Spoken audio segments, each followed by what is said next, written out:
Yes, it all started out as a mild curiosity in the junkyard. Now it's turned out to be quite a great spirited adventure, don't you think? Hello everybody and welcome along to a brand new video where today I'm kind of starting the beginning of a new series of videos. Well, will eventually become a series of videos over goodness knows how long. But today I'm looking back at the full First Doctor's era. Back at the beginning of 2018 I decided I was going to try and binge, marathon, whatever you want to call it, the whole of at least classic Doctor Who, if not the whole of Doctor Who, right from 1963 until probably 2018, 19, 20, depending when I finish it. And so I started this in January of last year. I think pretty much on New Year's Day or the 2nd of January 2018 I watched An Unearthly Child. It was a little bit slow going, shall we say, and I had, I think, what seems to be a fairly common thing from what I've kind of read, looked at other people who've done it in a sort of around the censor rights, you end up kind of giving up for a bit, and so I don't think I watched any episodes for like 2 or 3 months, and then came back to it in the summer and have kind of been fairly solidly sort of one story a week or so, been watching it and finished it sort of around December time. So it took pretty much the whole of a year to watch the William Hartnell era, 1963 to 1966, and An Unearthly Child through to the 10th Planet. But I powered through. I saw every single episode in the best form I could, so I watched the reconstructions for all of the missing episodes, which was fun and not so fun at times, particularly on episodes like Dalek Master Plan, where you're watching 9 reconstructions to go with 3 sort of existing episodes, or particularly stories that just don't have anything, where there's like 2 seconds of actual footage and it's basically an hour and 40 minutes of photos and an audio. They can be a little bit heavy going and a little bit challenging, shall we say. I'm sure a lot of you guys will agree, but that's the best thing we've got at the moment before they're maybe animated or things like that in the future. So for completion's sake, I wanted to push through and do it like that and do it properly. So I have, in the best form I can, seen every single story and every single episode of the William Hartnell era. And so yes, I just felt this would be a good opportunity to kind of, now that I've reached the end of this first era, kind of look back over it, to look at sort of what worked and what didn't in the era, looking at William Hartnell as the Doctor, some of the companions involved as well, and just the kind of vibe and the feel of the show in the very, very early years, the founding years of Doctor Who as a programme. Obviously I did early in the year early 2018, do some reviews of episodes. I did start off trying to do that, but unfortunately I just didn't really have the time and the sort of motivation, shall we say, to keep making reviews of purely reconstruction episodes and things like that were just a little bit of a struggle. So I thought I'd kind of leave it mostly for those ones, but I'm going to be reviewing a few of the Patrick Troughton stories as I go through them, and from the beginning of John Pertwee I'm going to try my best to review pretty much every single story, particularly as the John Pertwee era is one of my favourite eras of Doctor Who, so I'll certainly be more positive about doing that, shall we say, by that point of time. But now shall we take a look back and go back to the very beginning, to 1963, to An Unearthly Child. Have you ever thought what it's like to be wanderers in the 4th dimension? Have you? To be exiles? Susan and I are cut off from our own planet, without friends or protection. But one day, we shall get back. Yes, one day. So yes, we go back to An Unearthly Child, where it all began back in 1963, the beginnings of Doctor Who, this mysterious police box in a junkyard, for some bizarre reason back then, and it's, I think, An Unearthly Child, the first part, obviously it's fairly cliche to say that the first part of An Unearthly Child is really good and the rest of it is a bit rubbish, but unfortunately I think it is pretty much true that the very, very, very first episode is a fantastic introduction to the show. It really introduces the mystery of this character called the Doctor and Susan Foreman, and why she's got this sort of unearthly knowledge of sort of history and science and things like that, and just kind of, yeah, spilling that mystery and intrigue, this Doctor seeing this very, very mysterious kind of almost villainous figure. You don't quite know whether to trust him or not early on, and as he sort of leads them into the TARDIS, leads Ian and Barbara into the TARDIS, and then obviously travels away with them as well and kind of takes them away. It's yes, a very, very interesting way to set it up, and very much a sort of, you look at it now, compare the Doctor now, for example, and it feels almost worlds apart in the sort of characterisation of the Doctor in that regard, that the Doctor would never kind of trap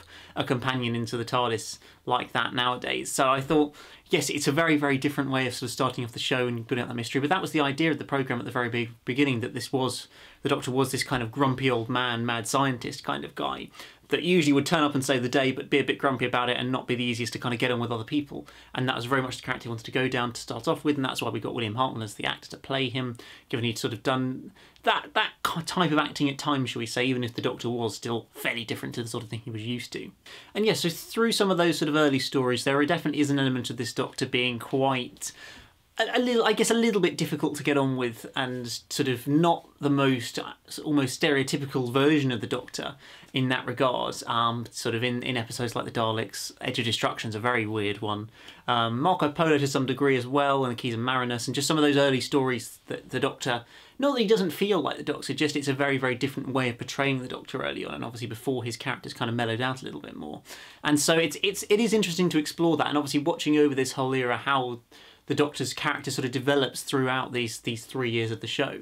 And of course 3 years back in 1963 it meant a lot more content than 3 years in 2018 does, because I think Hartnell recorded something like 150 episodes or something crazy like that. There's 9 stories, 8 or 9 stories in every single series, so that's 27 stories before you get started, and most of those are 4, 6, 8, 10, 12 parts.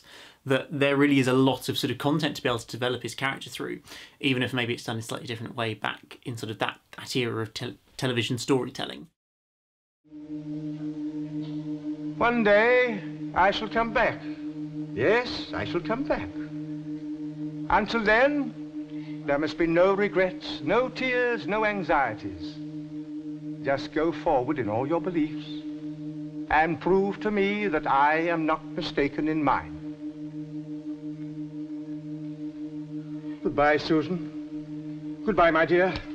And I think it really does show, even sort of early, sort of once we say goodbye to Susan, the Dalek invasion of Earth, of course, it's a fairly famous scene when he gives his speech about having to say goodbye to Susan. Straight away there you can see that just elements of that sort of tinge of emotion a bit more and heart and sort of feeling towards Susan, being genuinely sad that she's sort of leaving, but also trying very hard not to show it because he's that kind of Doctor that doesn't really want to show the emotions, has to kind of be that sort of brave face in the sort of face of sadness and danger and everything, and he's got to very much stand up against that rather than kind of feel that emotion. And so, but then that seems to develop even further through sort of later into his era. Of course, we have companions like Vicky and Dodo, who somewhat feel like replacements for Susan, I think it's fair to say, particularly Vicky, very much is almost meant to be the sort of granddaughterly figure to the William Hartnell Doctor. I don't think there's anything wrong with that, but it does very much feel like you're replacing characters like for like.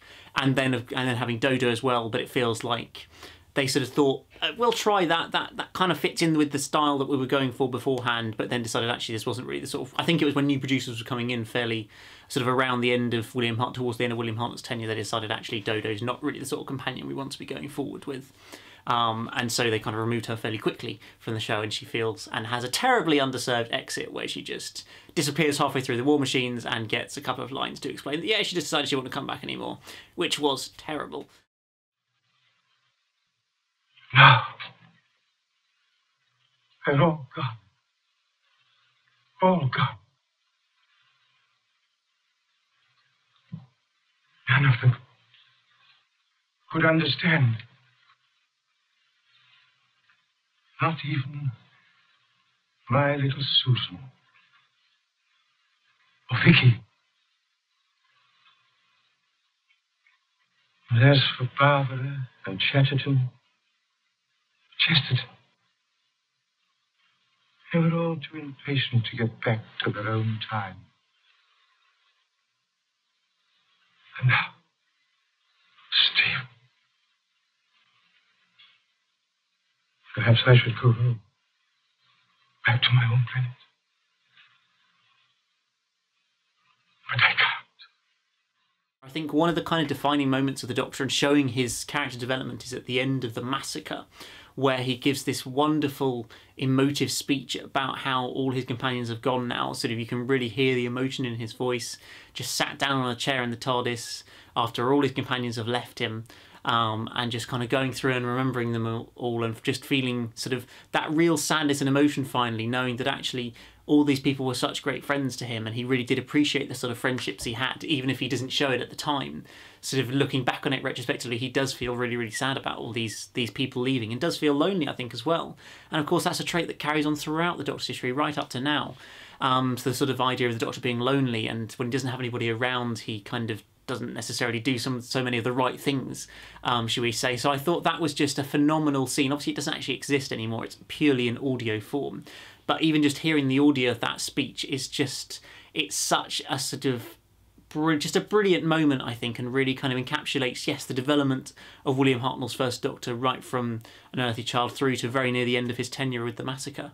Now looking at some of the practical aspects of the kind of the William Hartnell era, I guess, with the Doctor William Hartnell, you very much can see through his era the kind of, obviously the off-screen decline in his health, meaning that on-screen he gets less and less screen time the later on we go through the stories in the episodes, and particularly in his third and final season, well, and two stories of season 4 as well, there is a very, very noticeable kind of dropping some of the dialogue and sort of effort that he's got to put into the performance, pushing some of that onto the companions quite often. Obviously, Hartnell often has an episode off within the longer stories, or certainly he won't do 2 full stories back to back. They'll find a way to write him out for an episode, or sometimes even 2 episodes. And yeah, it really does become just, I think, noticeable towards the end how much less of the Doctor this is, even though it is Doctor Who, and of course you've got to keep the main character. How much less of the Doctor that you actually see in this story, and very much it's almost more about the companions fighting the aliens or getting trapped in the historical periods and having to talk their way out of whatever, than the Doctor turning up and saving the day. Or often he will turn up at halfway through the final episode and save the day, because of course that's what the Doctor does. He is that hero in that regard. Even back then he was. But yes, unfortunately it is quite noticeable. And again, of course, with the sort of stereotypical forgetting lines, you definitely do notice an element of that as well in his era as a whole. More so later on, but even in some of the earlier stories there is the occasional sort of misremembering a line, shall we say, as he goes in. But yes, you do notice that getting really, really quite bad towards the end, and it was fairly clear, I think, in the last few stories that Hartnell did need to move on. He just wasn't physically fit to be able to carry on with this part, because it's such a grueling part to play, filming essentially for something like 45, 46 weeks a year, because the show is only off the air for about 6 or 7 weeks, and so it was pretty much from sort of, I think it was from September to the following sort of July, and then it was off for maybe most of July and August, and then it's back again September the next year. Like, it was a crazy schedule to be kind of working to, and so it's no surprise that Hartnell did just at sort of around 60 and having some illnesses already, and for all intents and purposes being quite an old 60, I think it's fair to say, he was just, by the end of it, I think, completely exhausted, and sort of he'd never really did anything else significant acting-wise after that, and this was his defining part, and it took everything out of him. And even right up to his last story, we see this in the 10th Planet, of course. He misses a good episode and a half to 2 episodes of the story, which is one of his big final episode, and I think I was watching the documentaries about it, and he did just suddenly sort of fall ill during filming and had to take a week off to be able to even sort of manage it at all, and so that meant he completely missed, I think it was episode 3, and then he turns up halfway through episode 4, and really doesn't do very much in that story either. He's kind of just sort of locked away and lets the companions and co defeat the Cybermen and solve everything that's gone wrong, just then giving obviously Hartnell the chance to regenerate. So there's, yes, you can still see the kind of, a lot of quick thinking often had to go on, I think, with some of the illnesses and difficulties that Hartnell had in terms of just tweaking the plots and stories and whatever to be able to fit it around him not being there, which they generally do fairly well. I think looking sort of story-wise at this era, there is a wide range of different types of stories throughout these 3 years of Doctor Who, and very much kind of setting out the stall for all the different types of Doctor Who that we're going to get in the future, in terms of historical stories, futuristic sci-fi stories, Earth-based stories, base under siege stories. There's every single different type of story kind of covered off in this the groundworks of Doctor Who, I think it's fair to say. For me personally, I've never been a huge fan of the historical stories, and the pure historicals I'm definitely not my favourite sort of stories generally. I think I did quite enjoy Marco Polo, but some of the other historicals I did find myself, particularly the ones where there's no existing footage and there's just recons, were really quite a struggle to kind of get through.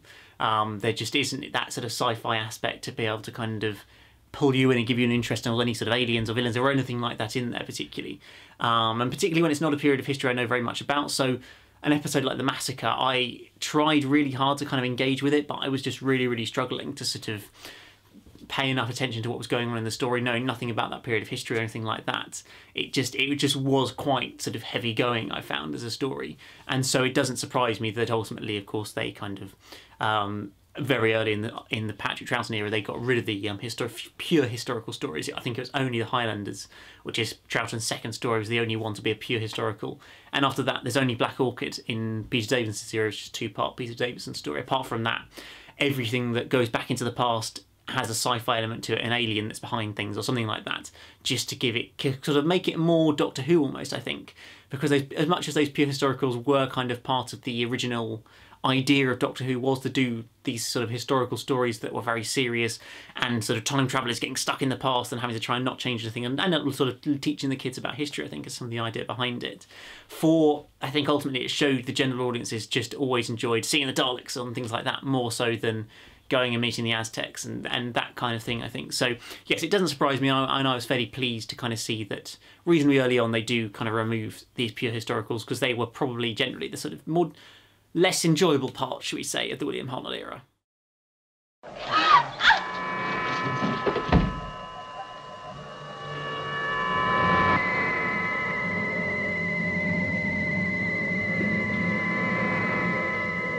You will move ahead of us and follow my directions. This way. Immediately. Of course, the Daleks are surely the defining villains of the William Hartnell era, having 4 stories: the Daleks, Dalek Invasion of Earth, The Chase, and Dalek Master Plan.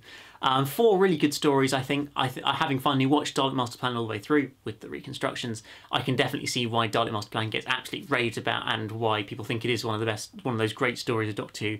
And I would love to see it animated at some point in the future, because it's highly unlikely we're going to get it recovered. But to see an animated version, just an easier watch version of that, I think would be absolutely fantastic.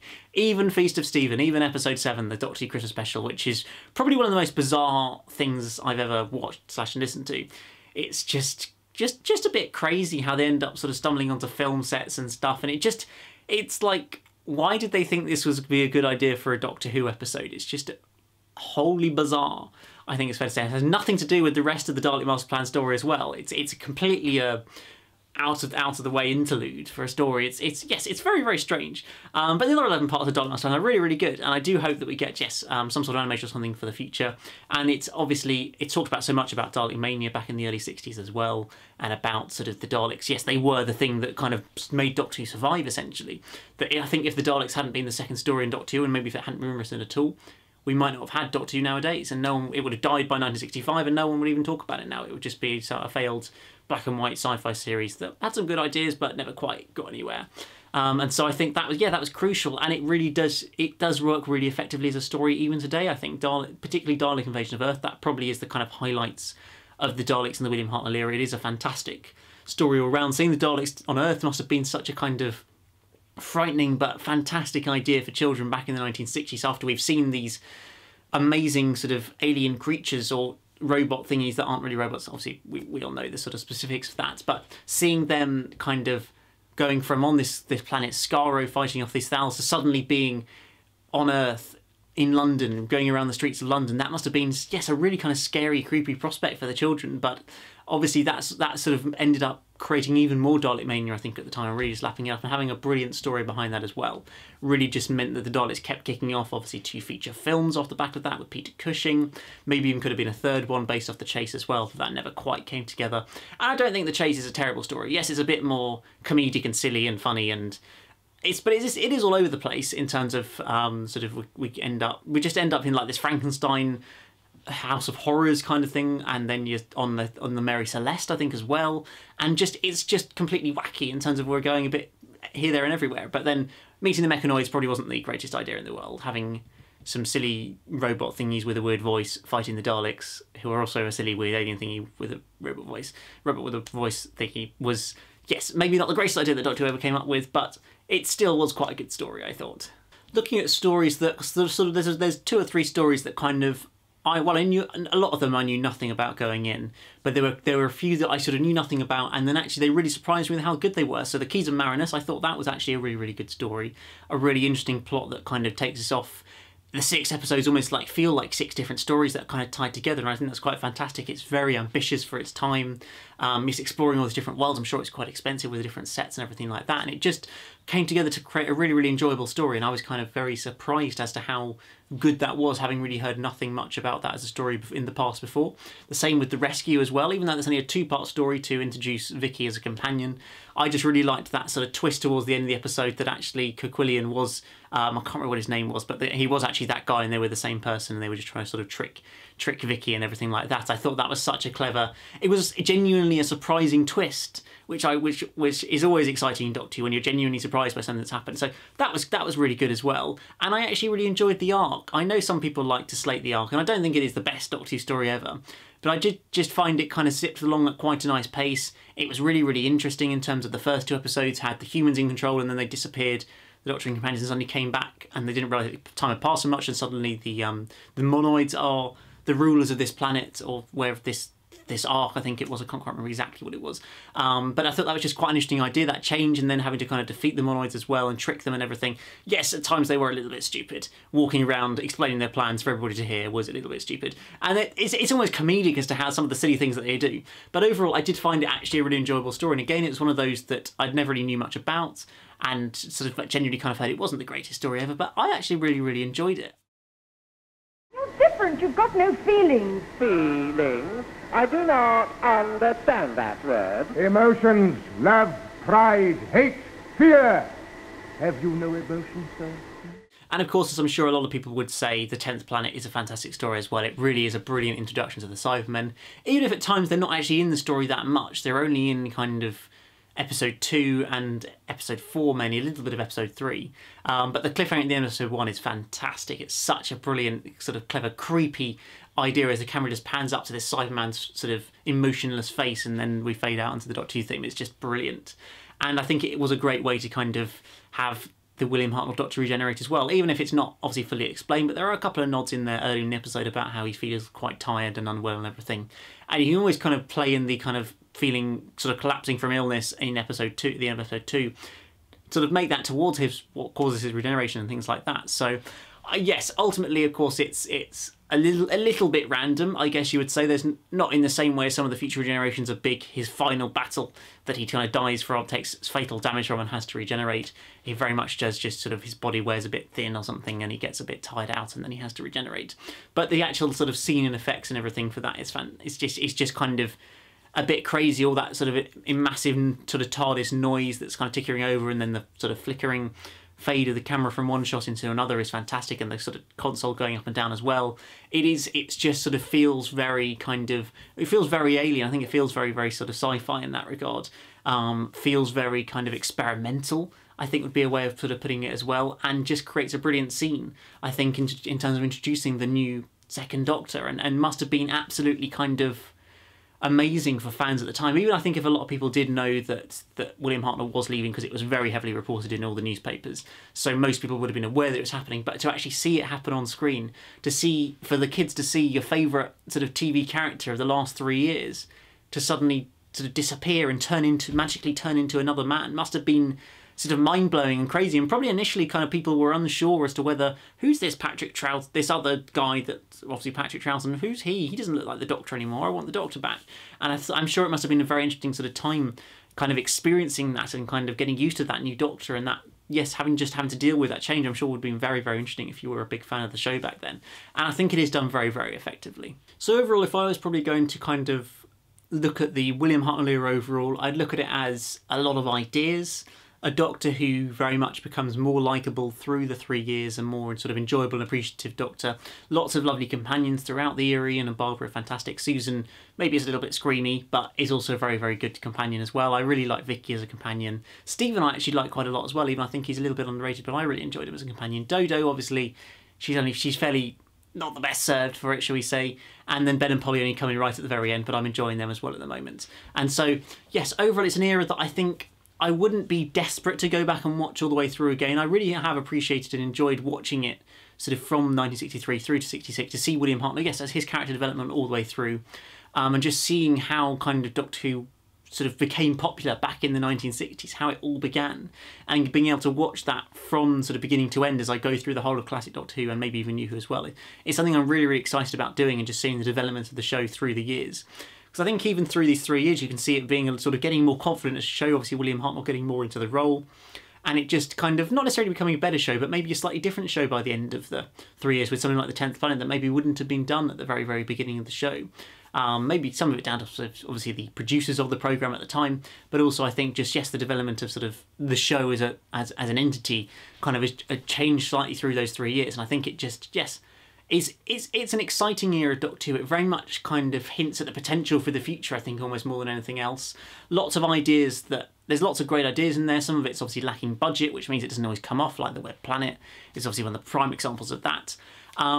And so yes, overall it's an era that I did enjoy. I wouldn't say it's one of my favourite eras of Doctor Who, nor would I say that William Hartnell is one of my favourite Doctors. I have more appreciation for him than I did beforehand, I would say. And seeing him right the way through was enjoyable, and always when he sort of would disappear for an episode, to see him back again, I'd always be kind of pleased and excited to see him back on screen again and things like that. But yes, overall I probably wouldn't say he's one of my absolute favourites. But I do appreciate him and can see why people do really like him as the Doctor. And so yes, that's my overall kind of thoughts on the first Doctor's era, 1963 to 1966, from An Earthly Child to the 10th Planet. A lot of fantastic stories, a few less exciting ones, a few more exciting ones, but a brilliant era of Doctor Who, and I can't wait to get stuck into the next one. But first of course, do let me know down in the comments below, what are your kind of thoughts, recollections of the first Doctor's era of William Hartnell as the Doctor. I would love to hear your kind of overall opinions. If you've got any sort of favourite and least favourite stories from that era as well. And yeah, just if you can give me any more insight or anything else as well, just any other sort of random facts or thoughts or anything, I'd love to hear what you guys have to say down in the comments below. But yes, in terms of my plans sort of going forward with this sort of classic Who stuff, shall we say, I'm going to be planning to review, I think, about half or just under of the Patrick Troughton stories, mostly the ones that have been released on DVD, just because generally it's easier to review one that you've actually visually seen rather than just listen to a soundtrack and a reconstruction. So yes, I can't, through probably a lot of it, not going to be very, very quick, I have to be honest, so I'll probably be dotted out through this year, will be reviews of various different sort of, yes, Troughton stories, and of course one of these retrospective videos at the end of the Patrick ones I reached, at the end of the War Games as well. And then hopefully from Speared from Space, the beginning of John Pertwee's era, I'm going to try and review every single story sort of from then on in of New Who, of Classic Who even, and maybe even New Who as well, I don't know, but that's years away, so we'll have to wait and see. But I do hope you have enjoyed this video, guys. Do remember to hit that like button down below, subscribe if you're new here, and I'll see you again very, very soon for another video. Goodbye!